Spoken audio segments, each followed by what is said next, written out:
APRC Channel 2. This is Houston Newsmakers with Cambrell Marshall. And welcome back to Houston Newsmakers, where I'm joined by Leandra Henderson and Leon Trimmingham. They are both with Fort Bend Regional Council on Substance Abuse. Leandra is a program manager, and Leon is the youth prevention counselor. Exactly. Before we get into in-depth about this, talk about what the Fort Bend Council does. What is that organization's responsibility? Well, we are an evidence-based program where we go out into Fort Bend County schools, which will be Fort Bend ISD, Lamar Consolidated, and Stafford Municipal School District. We go out and educate the students on the dangers of risky behaviors. We educate them on social development, social skills. We educate them on the importance of making good grades in school and how all of those factors can contribute to them maybe later on in life using drugs and alcohol. And a prevention counselor, I guess you're like on the ground in the schools on a regular basis, correct? Yeah, I'm more hand-on. So I'm in the schools on a daily basis. And as Leandra mentioned, we just educate the kids on substance abuse prevention. We're trying to get to them before they get to where they need treatment. One of the things I saw on your website was talking about the number of students who may or may not have been using alcohol or marijuana. One of it said 46% of Fort Bend County high school students had reported using alcohol, and 26% had used marijuana, and that seems kind of high to me. Is that about what it should be? Not that it should be any, but I mean, how is that compared to what other areas might be? Well, we are seeing some fluctuation from year to year, especially with marijuana.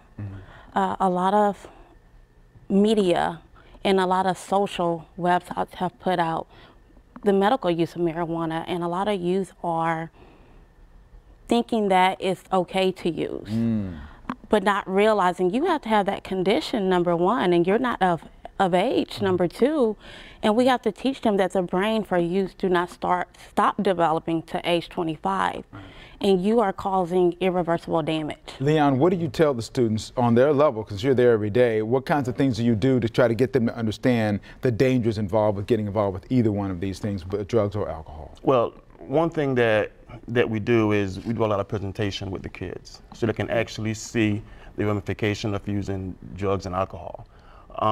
We actually talk to them about peer pressure, which is a big thing in all the schools.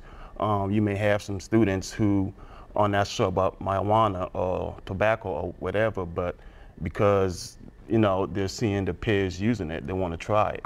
So we definitely try to help them build a self-esteem and give them those tools and skills they'll need to be able to say no. Are you optimistic about what your organization is doing, making headway in any case with the kids that you're coming in contact with? Because it's not only high school, but it's elementary as well. Most definitely. What we do every 2 years, we conduct a pride survey to see the kids' responses to using drugs. And we have seen a decline in the numbers. So that means that we are actually getting our job done. But it takes an effort from the community, from parents, and from everyone involved, because it doesn't happen overnight. This has been a continuous effort. What kinds of things would you suggest to the community if they're watching? So what can I do? You guys are in there, you're teaching kids, you're doing what you can do. What would you suggest to parents and other community at large, the things that they can do to help make a difference? What we would suggest is to pay close attention to the students. Usually that's the key that you can tell if someone is using drugs or not. The different clues say how the grades are doing in school. If the grades suddenly decline, that could be one of the reasons why, because they're so focused on using drugs. Just different social interaction with the friends and the families. There are different ways that you can actually tell if they're involved. How optimistic are you about the process that you're doing now, and you said progress is being made? You are optimistic that these are going to continue? Yes, my next focus will be on the community and family. A lot of times as parents, we don't realize that our behaviors rub off on our children in social hosting, not leaving alcohol out at home because it's giving the message to the kids that it's okay and it's available.